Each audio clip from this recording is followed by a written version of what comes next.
Bonjour et bienvenue dans l'épisode 59 de mon podcast créatif consacré au tricot et au crochet tunisien, un petit peu à de la broderie et un petit peu à du n'importe quoi. Je m'appelle Thibaut et vous pouvez me retrouver sous le pseudonyme Tricostérone, sur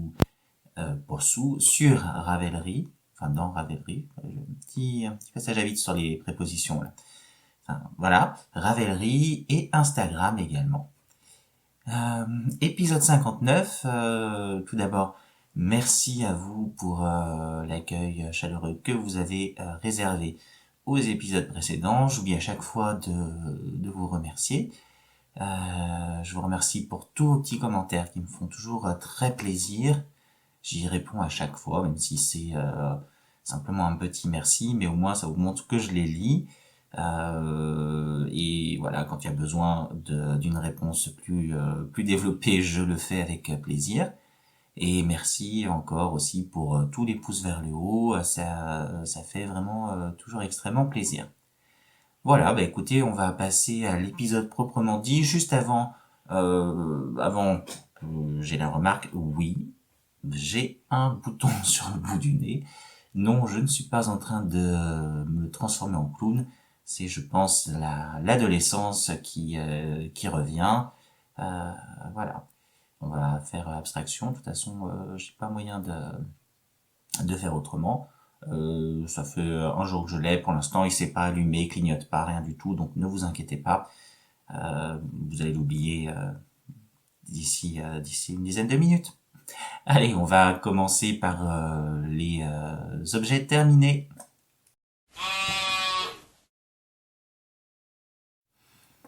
Objets terminés, il y en a deux. Alors, on va dire un tout petit et un petit. Mais voilà, c'est des objets terminés quand même. Vous savez que moi, j'aime bien vous présenter des objets terminés à chaque fois. Je trouve que c'est un petit peu plus sympa pour vous. Après, il y en a qui me disent que c'est pas forcément nécessaire, mais bon, je vais pas vous dire simplement j'ai tricoté 5 rangs sur mon pull, etc., etc. Là, c'est un podcast, c'est pas un vlog. Si je faisais un vlog, oui, ça serait sans problème.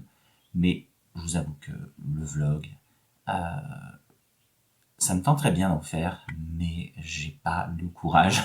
C'est tout bête. Pourquoi pas, enfin, si un jour j'ai le courage, pourquoi pas en faire un, mais pour l'instant, c'est pas l'ordre du jour. On va commencer par le tout petit objet terminé. C'est une petite fleur au crochet. Vous savez que je suis cette année, enfin depuis l'année dernière d'ailleurs, dans l'idée d'utiliser un maximum mes laines, de terminer mes restes. Et quoi de mieux qu'un petit objet au crochet pour terminer ces restes. Cette laine, je vous l'ai montré il y a 1 ou 2 épisodes. C'est la laine Odin Slick qui a été teinte par notre copine Cindy, la tricopathe alsacienne. Voilà, il m'en restait un petit peu. Il m'en reste encore un tout petit peu. La possibilité de faire une partie de la fleur. Mais voilà, j'ai trouvé que c'était sympa ce vert qui est très printanier, je trouve. C'était sympa d'utiliser pour cette fleur. Donc, je suis tout bête, hein, on commence par faire cette partie de la fleur, si je dis pas de bêtises, au crochet, bien entendu. C'est un modèle Drops que j'ai trouvé. Vous savez que j'aime bien essayer des petits modèles comme ça au crochet sur Drops, c'est gratuit, c'est très simple. Il y a toujours une vidéo explicative pour la faire en même temps que vous. Ça permet d'utiliser les restes. Là, comme le printemps arrive, voilà, j'ai voulu le faire. Donc on commence par cette fleur, on tourne, on fait un cercle, même pas un cercle magique, c'était un cercle de mailles chaînettes, et puis voilà, et puis ensuite on reprend les mailles derrière, on s'accroche et voilà. L'idée c'est plutôt de commencer par une couleur et puis de faire en fait le vert derrière pour faire les sépales. On fait les pétales d'une couleur et puis les sépales en vert. Je pense que comme il me reste un petit peu de cette laine verte, je ferai des pétales d'une autre couleur. Voilà, pour le printemps, ça peut être sympa.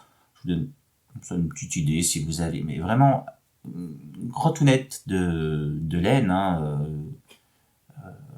3 grammes, 4 grammes, je crois que ça m'a pris 4 grammes. Si vous avez donc 2 grammes et 2 grammes, ben, voilà, vraiment un restant de fil, ça peut être sympa. Vous pouvez le mettre en décoration pour Pâques, ou faites ce que vous voulez avec, hein, moi qui vais vous juger. Voilà. Écoutez, c'est tout. Je vous mettrai la référence, je sais même plus le nom, je vous mettrai la référence dans la barre de description si vous voulez le faire. Je vous invite vraiment à le faire. C'est très très simple. Ça m'a pris... je mentirais, je crois, si je dirais que ça m'a pris 1 heure. Je crois que ça m'a pris une demi-heure à faire ça. Parce que j'étais entrecoupé à chaque fois. Enfin bref, ça va super vite. Donc voilà, je mettrai là le nom et sûrement le lien en description. C'est tout pour... on va pas y passer 4 heures sur ce petit objet. Deuxième objet terminé, là c'était quelque chose d'un petit peu plus gros. Et en fait, je vous montre. Oula, c'est très très rouge là. C'est un bandeau Christines, une réinterprétation du bandeau Christines que je vous montre toujours sur moi. C'est vraiment, ça me va tellement bien, c'est incroyable. On dirait Alice Sapritch pour ceux qui connaissent. Voilà, c'est un bandeau que j'ai fait pour ma sœur. Vous vous souvenez que quand je vous avais montré justement cette laine, je l'avais utilisée pour un bandeau Christines déjà, que j'avais suivi plus ou moins à la lettre. J'avais juste changé le nombre de mailles, je crois. Là, j'ai changé le nombre de mailles et j'ai changé la bordure aussi.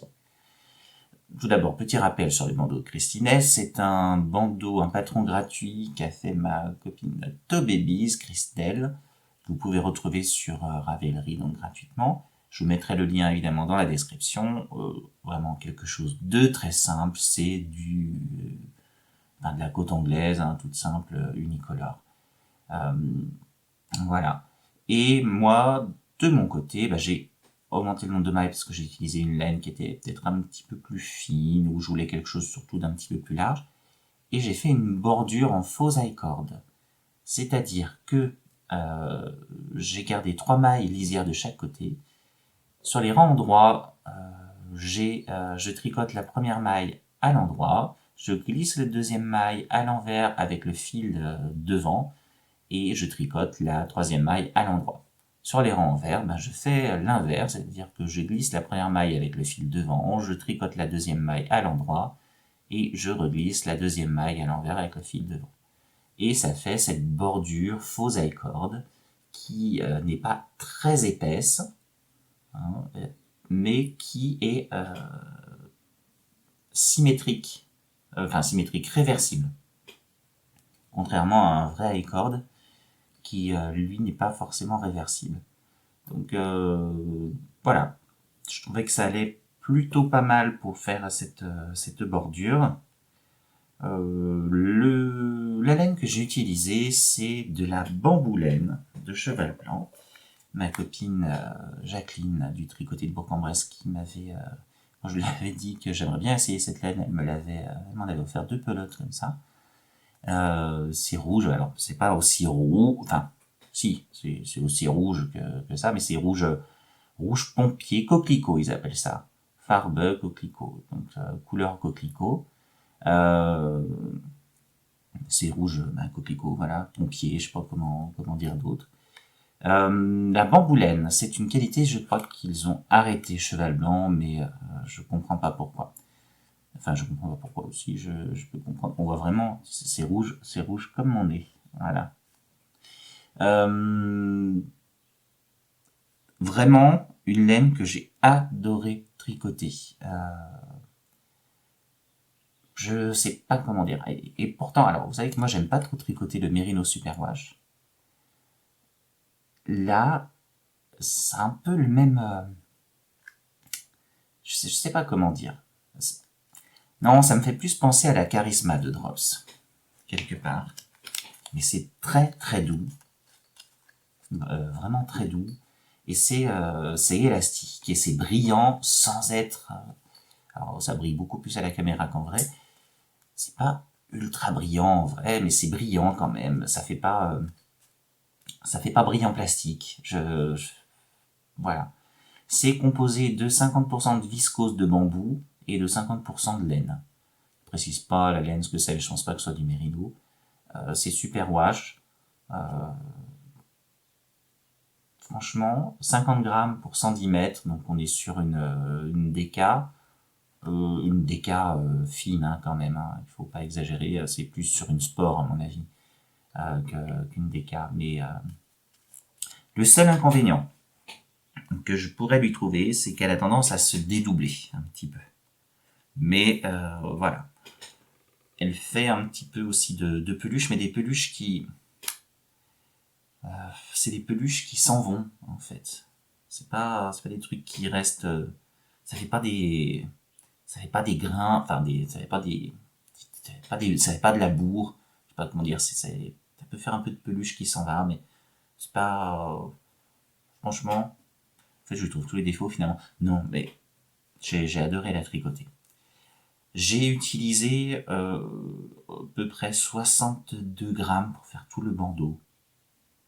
Vous voyez, je les ai tricotés en 3,5. Parce que la brioche, il faut quand même descendre.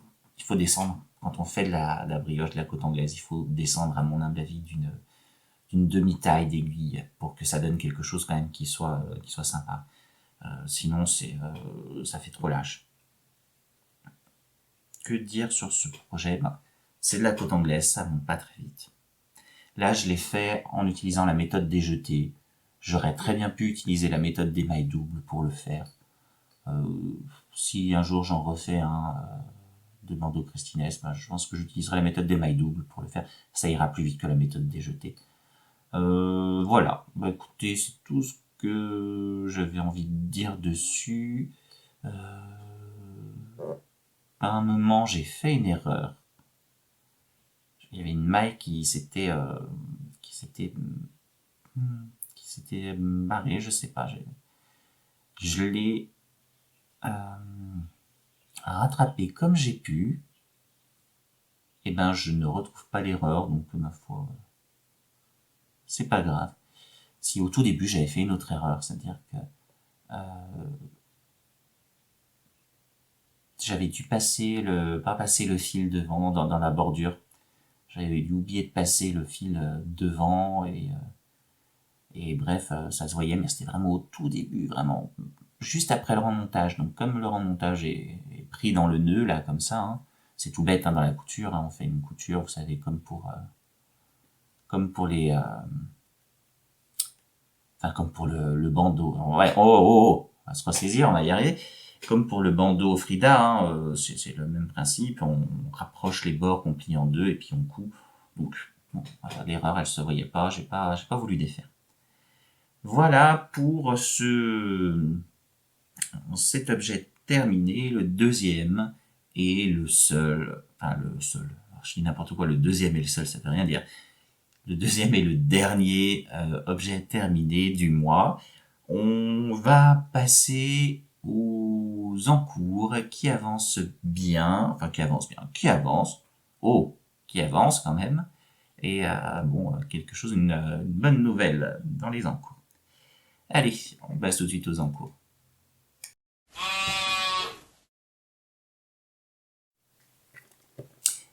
Premier encours, on va parler de mon encours fil rouge, qui n'est pas tricoté en rouge.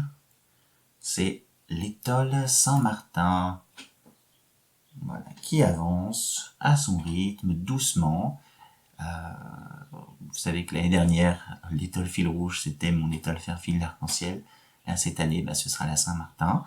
Une étole que je tricote pour ma tante avec la laine Drops Sky que m'avait offerte toujours Jacqueline, ma copine du tricoté de Bourg-en-Bresse. En ce moment, je suis sponsorisé par Jacqueline, disons-le. La Drop Sky est toujours un pur bonheur de douceur, pas forcément très agréable à tricoter. Alors, c'est pas très désagréable à tricoter, hein, c'est pas le truc que je veux dire. Mais c'est une laine qui est... Est-ce qu'on va bien le voir? on va pas du tout le voir. Montre-toi, fais le point.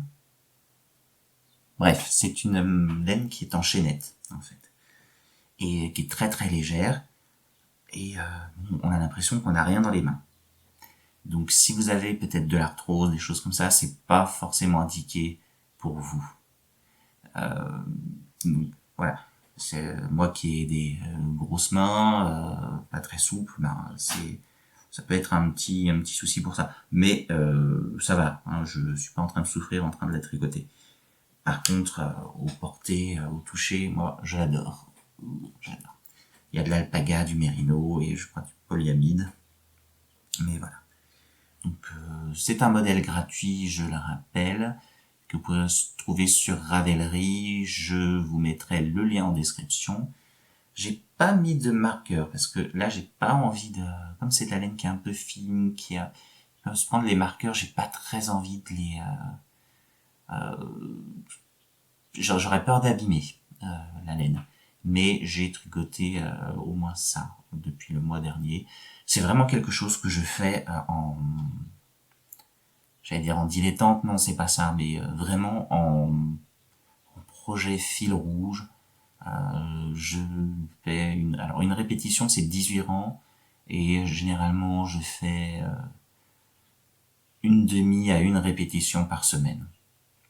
Donc vous voyez, c'est pas grand chose, mais ça avance, ça avance, ça avance. De toute façon, là il est trop tard pour, ça servira à rien. Je pourrais pas la terminer avant que les beaux jours arrivent, donc ma tante ne l'aura pas. Elle l'aura de toute façon là très certainement pour son anniversaire au mois de novembre. Je sais que tu regardes les épisodes, donc ne t'attends pas à la recevoir avant, mais voilà. Je l'ai faite, je sais, un petit peu étroite, mais par contre elle sera très longue, je pense qu'elle arrivera à 2 mètres sans problème. On va arrêter d'en parler, puisque je n'ai pas grand chose de nouveau à dire dessus, c'était juste vraiment pour vous la représenter. Allez, je te pose là, je te parle plus, je te reprendrai plus tard. Deuxième en cours, là il ne s'agit plus de tricot, mais de crochet tunisien. Alors vous le savez, l'année dernière j'avais commencé un pull au crochet tunisien en utilisant le tuto de Tricot Touch, alors le tuto pour du tricot, pour faire un pull col bateau au tricot. Et je me suis dit, en fait, tout simple, je vais adapter la même chose, mais au crochet tunisien. J'avais donc commencé, j'avais essayé de trouver une solution pour éviter le roulotement du crochet tunisien, qui est typique du crochet tunisien. Et donc j'avais fait un point tricot double pour les côtes. Très bien, sauf que je l'avais fait beaucoup trop dense, et en plus comme c'était doublé, c'est-à-dire replié en fait, c'était une longueur tricotée 2 fois et repliée sur elle-même, comme ça se fait pas mal maintenant pour les pulls. Et ça faisait une armure quoi. Alors c'était très bien si la personne voulait partir en guerre, mais sinon pour porter ce pull ça n'allait pas. Donc j'ai recommencé cette année, le mois dernier, et j'ai changé de point. Et j'ai augmenté la taille du crochet. Le point que j'ai fait pour les côtes, c'est le point alvéole que j'avais utilisé pour le corps en fait.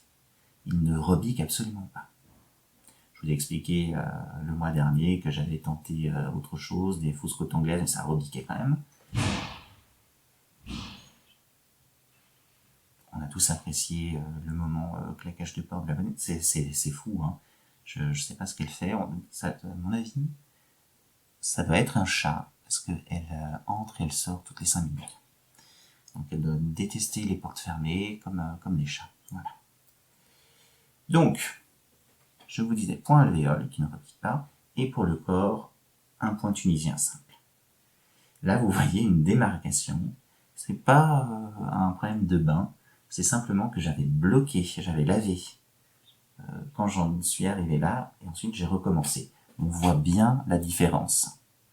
Là, ça change de couleur, et puis ça change un peu de texture. C'est beaucoup plus ajouré, enfin pas très ajouré, mais c'est plus ajouré quand ça n'est pas lavé que quand c'est lavé. Et puis au niveau de la souplesse, rien à voir. Là, vous voyez que c'est quand même dur. Là, par contre, on est quand même bien souple. Donc voilà. Là, vous voyez que j'ai mis d'autres couleurs. J'ai utilisé, alors, pour la laine, j'utilise de la Drops Népal. C'est la pelote que j'ai utilisée. Enfin, c'est la laine que j'ai récupérée de ma première version, en fait, qui est une grosse pelote. Puisque moi, j'utilise le raccord des pelotes par feutrage sur la Népal, ça va très très bien. Pour simple rappel, en fait, il s'agit, vous avez une laine à 3 brins, bah, vous en coupez 2 sur 3 cm sur un des bouts et 1 sur 3 cm sur l'autre bout. Vous crachez dessus, vous mettez bien de la bavouille et vous frottez jusqu'à ce que ça feutre et ben voilà, c'est un raccord sans nœud. Ensuite, donc je disais, vous voyez que j'ai mis d'autres couleurs, donc j'avais demandé à mon petit groupe sur le loto quelle couleur je devrais utiliser, et j'avais proposé 3 couleurs en plus de la moutarde, et il m'en fallait 2 pour que je puisse avoir assez de laine. J'avais proposé du pistache, du bleu marine et du marron, et on m'a dit marron et bleu marine. Voilà ce que ça donne. Le crochet tunisien, ça se fait toujours sur l'endroit. Hein, il faut savoir ça.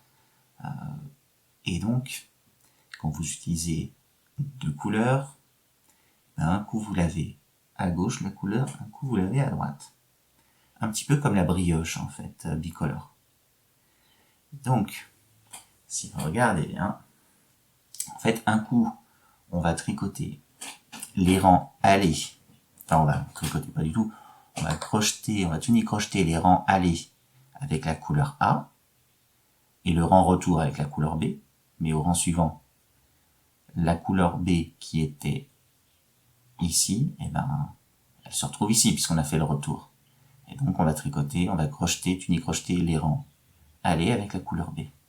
Ce qui donne ça. Donc, ça se voit pas très bien, mais on voit les points comme ça tunisiens sur une rangée, sur un rang en couleur moutarde, et sur le rang d'après, eh ben, ils sont en couleur marron.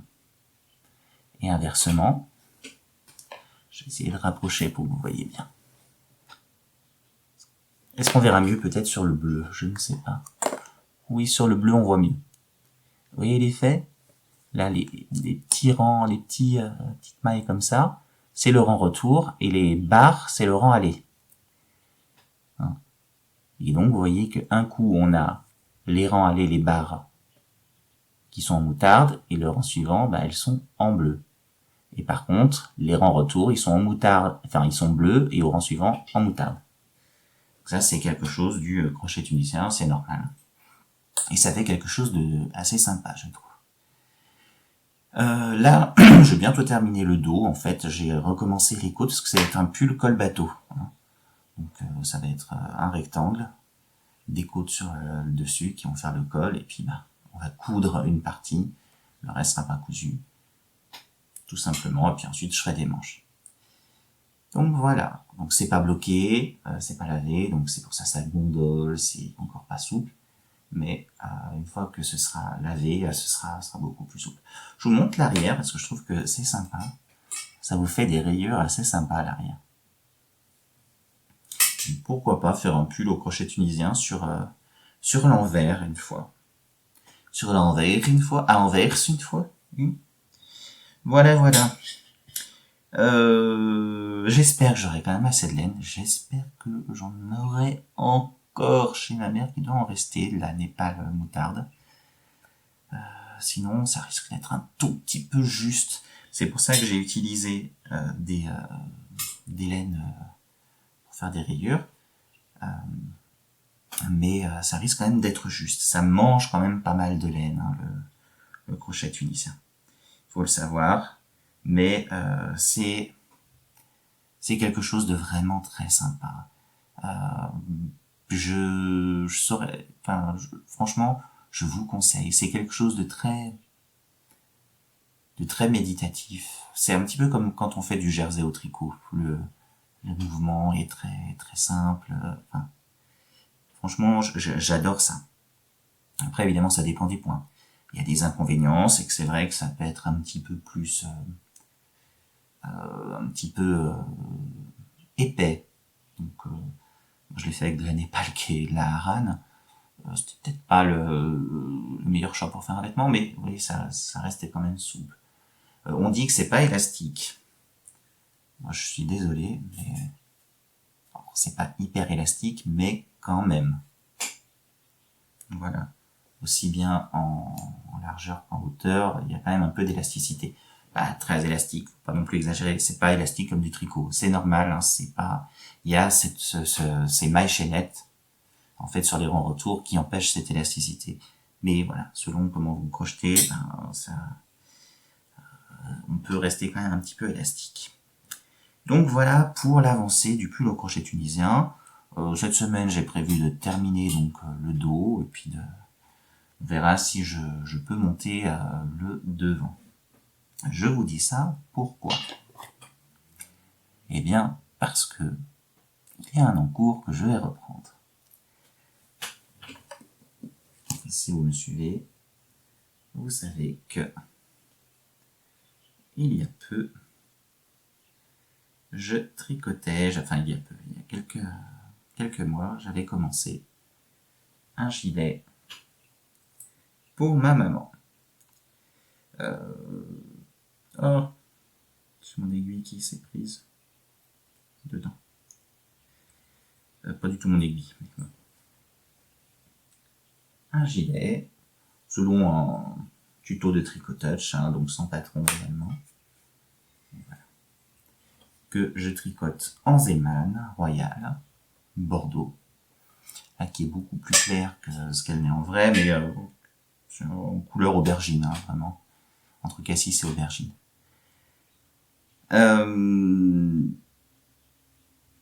Très bien, sauf que si vous me suivez, vous savez que ma maman a eu un petit accident, qu'elle s'est retrouvée pendant quelques mois avec un corset dans un hôpital.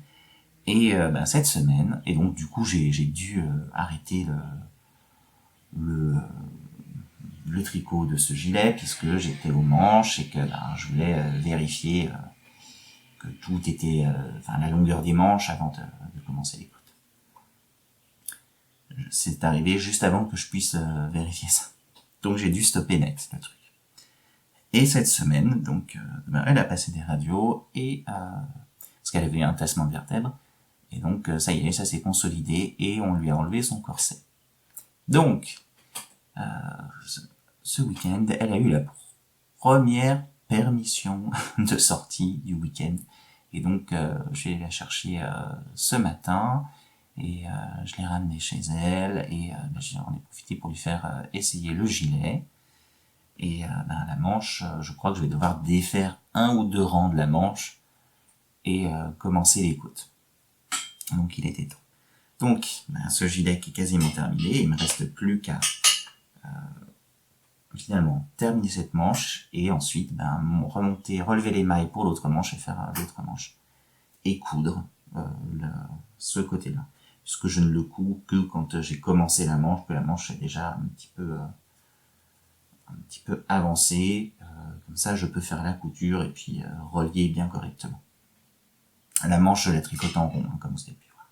Puis il me restera les boutons à mettre aussi. J'avais dit que je le ferais, mais je ne l'ai pas fait. Arrêtez de m'engueuler quand même. C'est pas sympa de votre part. Mais voilà. Donc là, je suis content. Dès que j'ai terminé de tourner ce podcast et que j'ai fait le montage, je défais 2 rangs de la manche et je commence les côtes en poinderie. Et voilà, donc là, ça va être mon projet majeur, j'ai envie de dire, mon projet majeur, mon projet principal sur lequel je vais me pencher. la manche, clairement, je la terminerai pas la semaine prochaine. Mais je suis en vacances, pas cette semaine, mais la semaine d'après, la semaine du 12, je crois, mars. Donc, il sera terminé pendant ce temps-là. Elle pourra toujours l'utiliser. Hein, il y aura quelques mauvais jours encore. Et puis, même si elle met simplement un t-shirt plus le gilet, ce sera nickel pour elle. Voilà pour les encours. Je ne vous montre pas mon point de croix, qui a pourtant un petit peu avancé. Mais alors, quand je dis un petit peu, c'est un petit peu. Vous savez que je me fixe des trick objectifs chaque semaine. Et là, ça fait déjà 2 semaines que je me suis fixé de faire 10 petites croix par semaine sur mon point de croix chouette de Noël. Et pour l'instant, je m'y tiens. Ça fait 2 semaines, c'est pas compliqué. Il va falloir que je m'y tienne réellement, mais je l'ai déjà marqué sur tous mes trick objectifs, là, jusqu'à la fin de l'année. Faire 10 croix du point de croix. Ça me prend pas très longtemps, mais comme ça me force à le faire. C'est sympa. Du coup, je ne me lasse pas, parce que le problème du point de croix, c'est que j'ai tendance à me lasser, puis je suis plié comme ça pour le faire. Au bout d'un moment, c'est un petit peu douloureux. Donc 10 croix, ça va. J'ai pas le temps de me lasser, j'ai pas le temps d'avoir mal. Et mine de rien, 10 croix, ça avance. Hein. Si on compte 52 semaines dans l'année, ça fait 520 croix. Ce qui finalement n'est pas énorme pour terminer une chouette. Mais je pense qu'à la fin de l'année, ma chouette sera quand même terminée, sans problème. Voilà, écoutez, c'est tout pour les encours. On va passer à la partie blabla. Le blabla. Écoutez, je voudrais vous parler de 3 choses. Tout d'abord, 2 découvertes podcast que j'ai faites. Alors, pas ce mois-ci. Enfin, il y en a une que j'ai découverte ce mois-ci. L'autre un petit peu avant, mais j'ai oublié de vous en parler dans le dernier épisode. Donc, on va réparer la chose. Je voudrais vous parler un petit peu du loto tricot et puis aussi d'un futur projet qui n'était pas prévu, mais à laquelle je me suis laissé tenter, c'est-à-dire qu'il y a eu un tentateur aussi, mais voilà, on en parle juste après. On va d'abord parler des podcasts donc à découvrir.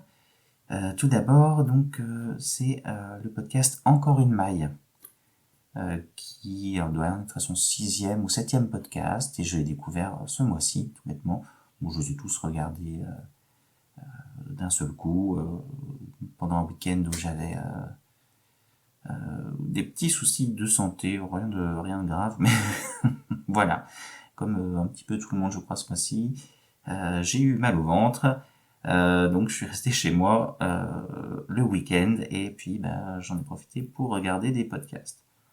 Donc Encore une maille, c'est principalement du tricot. Je vous invite à la regarder, je mettrai le lien dans la description.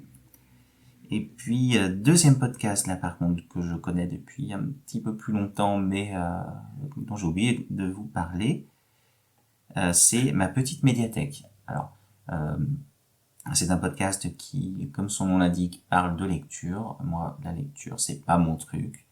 Mais elle fait aussi du tricot et du crochet.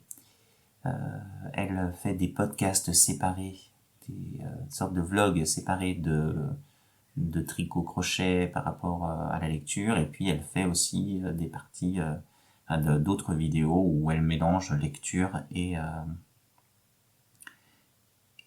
tricot crochet.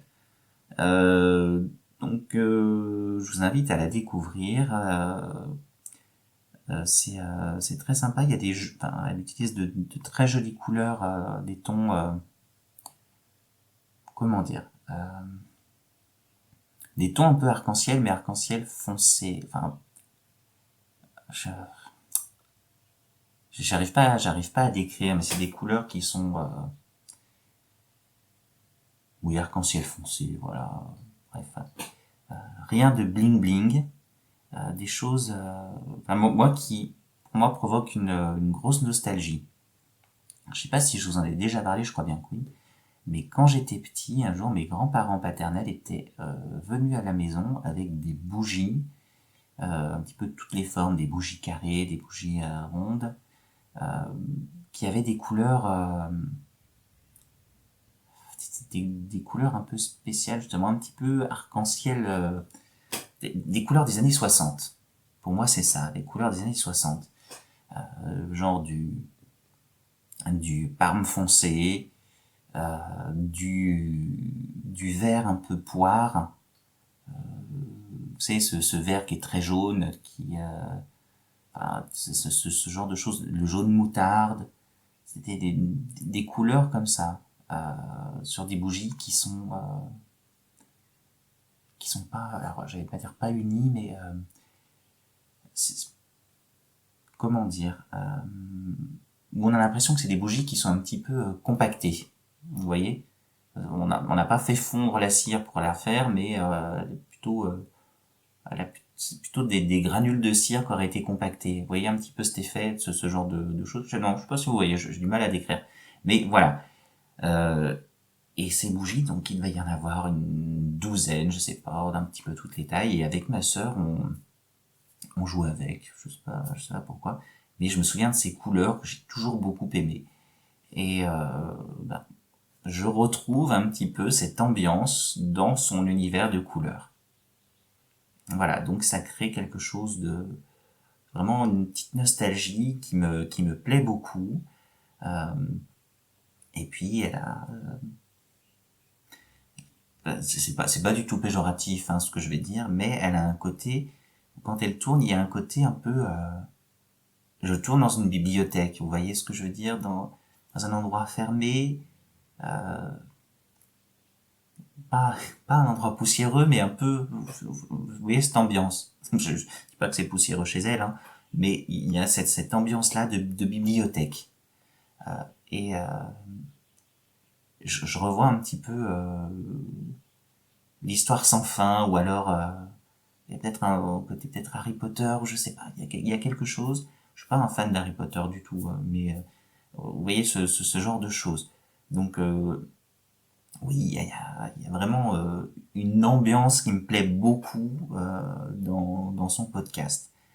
Donc je vous invite aussi vraiment à aller la voir si vous ne la connaissez pas encore, à vous abonner. Elle mérite vraiment qu'on s'abonne un petit peu plus à elle parce qu'elle n'a pas encore énormément d'abonnés. Je pense que YouTube doit pas beaucoup la suggérer. C'est toujours un peu le souci de YouTube, c'est qu'il y a des chaînes qui sont très suggérées. On ne sait pas pourquoi, d'autres qui ne le sont pas. Ça n'a pas forcément à voir avec la qualité de la chaîne. Donc voilà, allez la découvrir. Je pense que si vous aimez mon podcast, vous allez aimer le sien aussi. On est un peu j'allais pas dire dans le même univers, mais vous voyez. Elle tricote pas de laine teinte à la main, quoi que ce soit. C'est des laines tout à fait abordables, donc il y aura pas de souci là-dessus. Enfin, il y aura pas de souci. Ce que je veux dire, c'est que, enfin, vous m'avez compris, hein. Vous ne verrez pas que des choses qui sont inabordables. Si vous n'avez pas le budget pour faire, vous pourrez les reproduire. Voilà. Ah bah écoutez, c'est tout pour les podcasts que je voulais vous présenter. Qu'est-ce que j'ai dit d'autre? Eh ben, on va parler d'un autre podcast que j'avais regardé récemment de Paul Valpolicella. Vous connaissez toutes, hein, tous et toutes. Et à un moment, il a montré un livre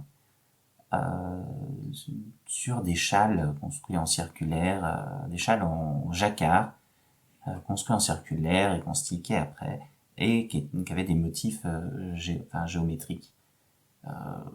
Oui, ça peut être des fleurs, mais tout imbriqué, enfin bref, des motifs imbriqués.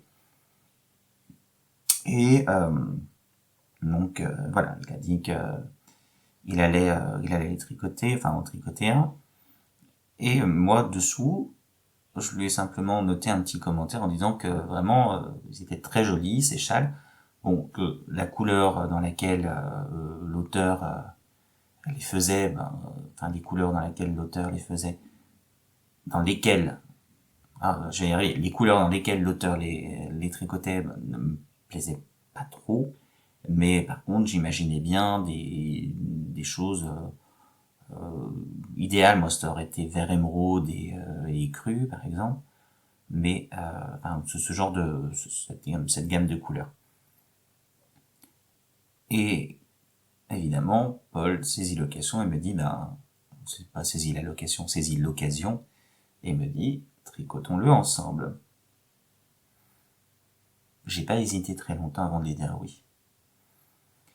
Alors, le souci, c'est que ben, j'ai pas forcément la laine pour. J'ai pas toute la laine pour. Je sais pas exactement encore combien ça doit prendre de laine, c'est de la fingering. Mais j'ai dans l'idée que j'ai quand même pas mal de Holzgarn Thistledown. Je sais pas si vous vous souvenez, j'avais tricoté un pull, donc c'est une laine qui est violet clair. J'avais tricoté un pull de Cordelia Vore qui était en méthode Contigus. Et c'était de la Holzgarn, hein. Et il m'en reste 4 pelotes et demie, si je dis pas de bêtises. 200, je crois 238 grammes. Ce qui fait un bon métrage, puisque une pelote, ça fait 287 mètres. La Holzgarn, c'est une fingering, mais qui est fine quand même. Moi, je la doublerais bien avec mon cône de mohair inépuisable. Et ben, si j'en ai assez de violet pour faire une des deux couleurs, je l'associerais bien avec une autre Holzgarn, toujours avec le mohair, mais cette fois-ci écru, pourquoi pas. Ou moutarde. Ou pourquoi pas un vert tendre, qui irait très bien avec le violet. Et avec ce genre de parme comme ça, il y a pas mal de couleurs qui vont, hein, le pétrole, le vert tendre, le moutarde ou le jaune clair, ça va très très bien avec. Voilà. J'attends un petit peu des nouvelles de Paul qui doit traduire le patron et puis ben, quand il me donnera la quantité de laine, je regarderai pour commander. Bon, c'est pas quelque chose, je pense que Paul est pas ultra pressé, moi non plus, je suis pas ultra pressé de le faire, mais je pense que ça va être fin mars, on va pouvoir commencer. Je ne sais pas, je vous dirai à ce moment-là, mais voilà, ça sera mon premier, alors je vais pas dire mon premier jacquard puisque j'avais fait une tentative de pull en jacquard déjà, et bon, ça s'était soldé par un échec parce que il y avait un souci d'échantillon. C'est pas que le jacquard, je m'étais gouré, pas qu'il était trop serré ou quoi que ce soit, mais bon, j'avais un petit souci d'échantillon. Là, en plus, pour un châle en jacquard, il se tricote en rond, mais par contre après, ben, il se déplie et il se stick. Je vais utiliser, je pense, la méthode de Paul pour le jacquard tissé, c'est-à-dire qu'à chaque point, ben, on fait passer le fil, comme ça garde toute l'élasticité du tricot, on n'est pas sur quelque chose de tissé. En fait, justement, c'est bizarre, hein, parce que on dit que le jacquard est tissé, alors que, en fait, ben, ça garde de l'élasticité, alors que quelque chose de tissé n'en a pas normalement. Mais voilà. C'est un peu le souci du crochet tunisien qui, ben, comme c'est du tissage, finalement, ben, perd de l'élasticité. Voilà. Donc, écoutez, je ne sais pas quand je le commencerai. Je ne sais pas exactement dans quelle laine je le ferai, mais une petite idée. Et ben, ça avancera comme ça avancera. En tout cas, Paul, je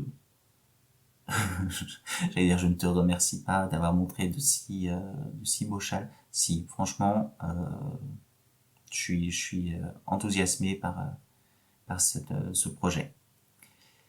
Voilà pour ça. Alors, évidemment, si vous me connaissez, vous savez que, puis j'en ai reparlé, je suis dans l'optique de ne pas acheter de laine. Je vais devoir acheter un petit peu de laine. Bon, mais c'est la laine qui va être tricotée tout de suite, et puis j'utilise quand même une partie de mon stock si j'utilise la Holzgarn Tisseldarm. Donc, l'un dans l'autre, allez, ça va, je m'autorise. Puis, vous le saviez, je ne m'interdisais pas d'acheter de la laine cette année quand même, mais d'en acheter peu, tout simplement. Voilà, voilà. Eh ben, tiens, justement, on va peut-être faire un point sur le stock de laine. Je m'étais fixé, je suis vraiment un fou des statistiques, mais je m'étais fixé pour objectif au mois de février d'arriver à 11 750 grammes de laine dans mon stock. Je n'y suis pas arrivé. Je suis pas arrivé. Je suis arrivé à 11 788 grammes. Et en fait, au 28 février minuit. C'est très bête parce que le 2 mars, même le 1er, oui, c'est le 1er mars, j'ai terminé le bandeau Christines. Et bon, je vous dis, c'est très bête parce qu'en fait, non, j'ai utilisé 12 grammes de la deuxième pelote, donc j'ai... Non, mais qu'est-ce que je raconte n'importe quoi. Oui, j'ai terminé la première pelote du bandeau Christines, j'ai utilisé une pelote et un petit peu, une pelote et 12 grammes d'une autre. Donc, le 1er mars, j'ai terminé la première pelote du bandeau Christines, donc j'enlevais 50 grammes de mon stock. À un jour près, j'aurais atteint l'objectif. Mais on s'en fiche. Pour le mois de mars, mon objectif c'est d'arriver à 11 500 grammes. Autant vous dire que non, ça n'arrivera pas. Là, je suis à 11 730. Hein. Non, 11 000. Enfin bref, 11 700. Des brouettes. J'ai pas beaucoup de pelotes qui vont partir. Là, sur mon étole à Saint-Prieur, l'étole marron, ce mois-ci, peut-être que j'arriverai à terminer une pelote, mais ça me fera 50 grammes en moins. Sur le gilet, je vais peut-être terminer une pelote, ça me fera 100 grammes en moins. Et puis, pas grand-chose de plus. Peut-être le crochet tunisien va me faire utiliser de la laine. Et je vous avoue, j'ai triché. La laine que j'utilise pour le crochet tunisien, je l'ai pas remise dans le stock. Donc voilà.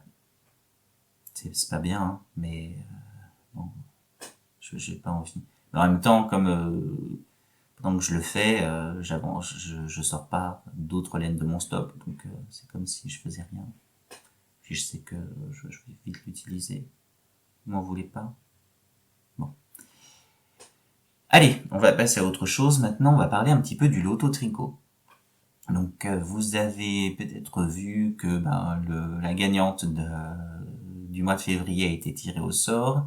Donc, le lot, c'était le patron des Army Sox de Paul Valpolocello. Donc, bravo à la gagnante. Alban, Eudeline. Alors, je connais pas ton prénom, en fait, réellement, mais c'est sûrement Alban, tout simplement. Qui a été vraiment...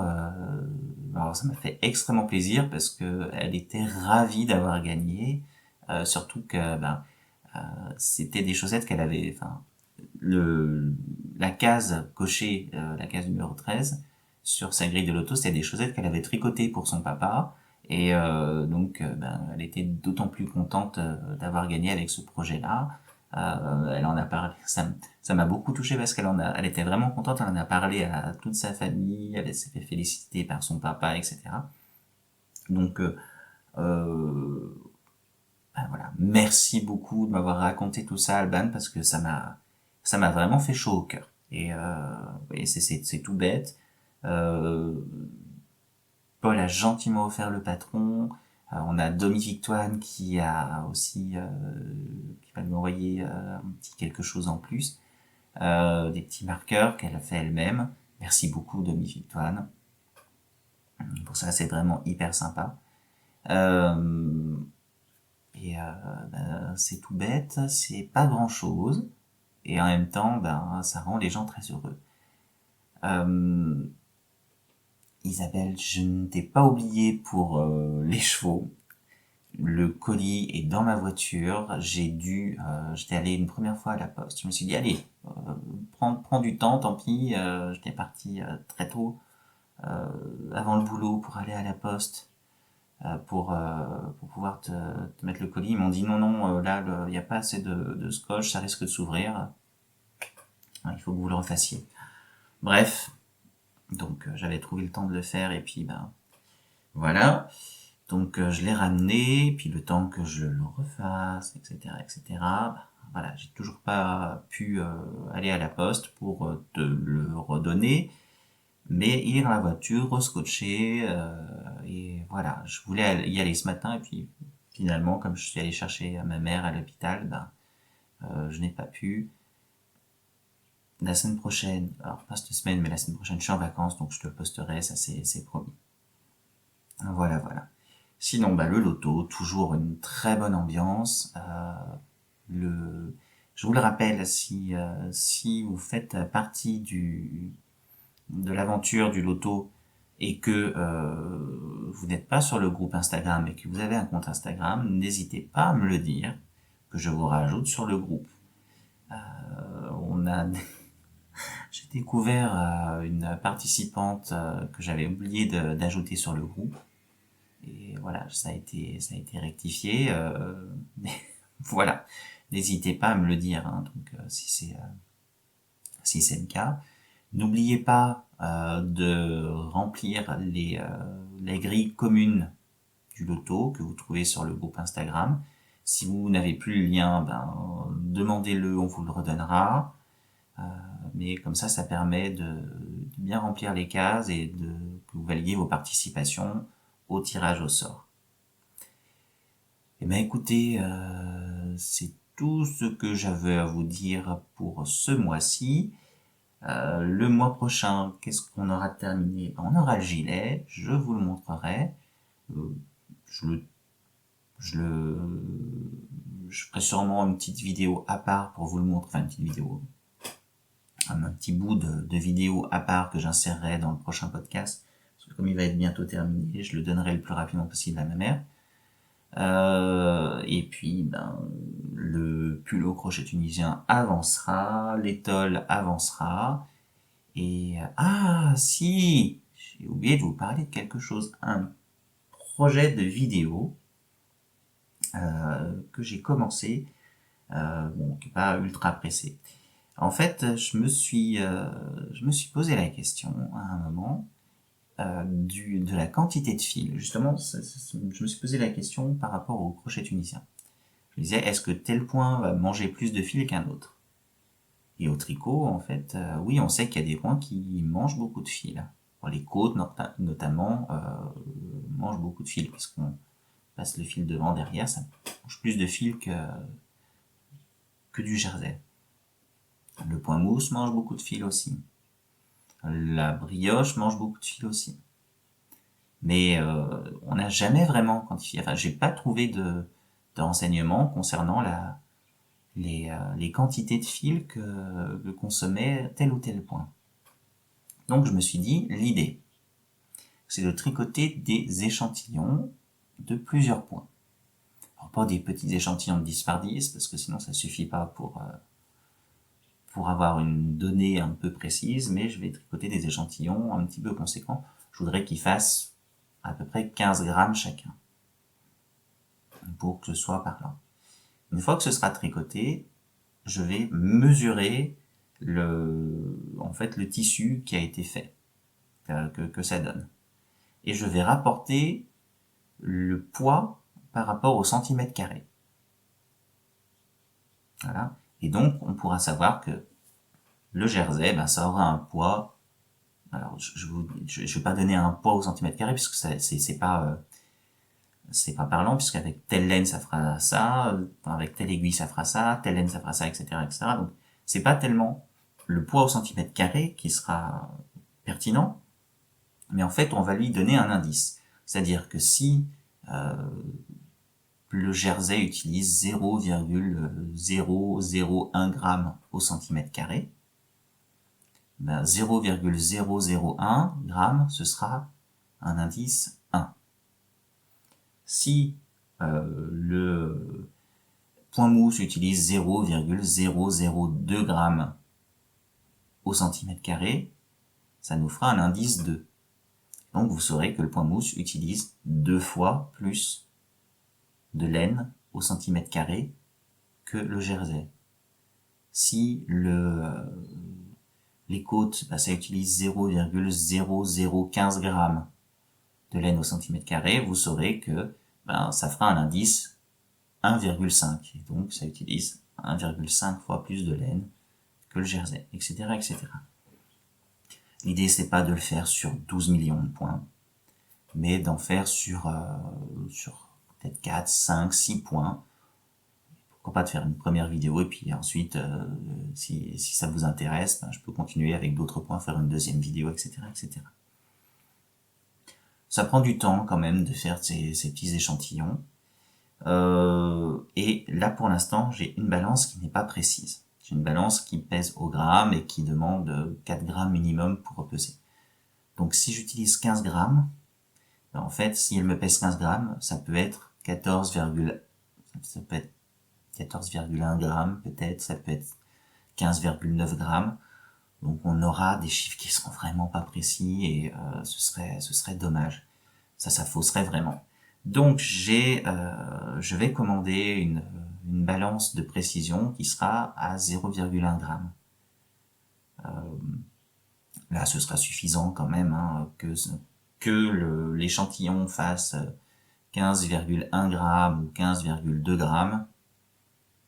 On n'est quand même pas très très loin. Donc là, je pense que ce sera suffisant au niveau de la précision. Et quand je la recevrai, je pourrai vraiment me mettre sur l'échantillon. Là, j'ai commencé à faire l'échantillon de jersey, mais voilà, je me presse pas là-dessus. La vidéo sortira quand elle sortira. Dites-moi quand même si ça vous intéresse, ce genre de vidéo. Ça m'encouragera à la faire peut-être un petit peu plus vite. Voilà, voilà. Et écoutez, là, cette fois-ci, on va vraiment se quitter. Vous avez vu quand même que j'ai tourné, je crois, vraiment avec un délai de 1 mois, voire peut-être un tout petit peu moins. Peut-être 28 jours, ouais, sur février on est peut-être sur 28 jours en même temps. Donc voilà, voilà. Et bien écoutez, là-dessus on se laisse. Je vous remercie encore pour tous vos messages, vos pouces vers le haut, les nouveaux abonnés, ceux qui restent fidèles. Et puis je vous dis à très bientôt.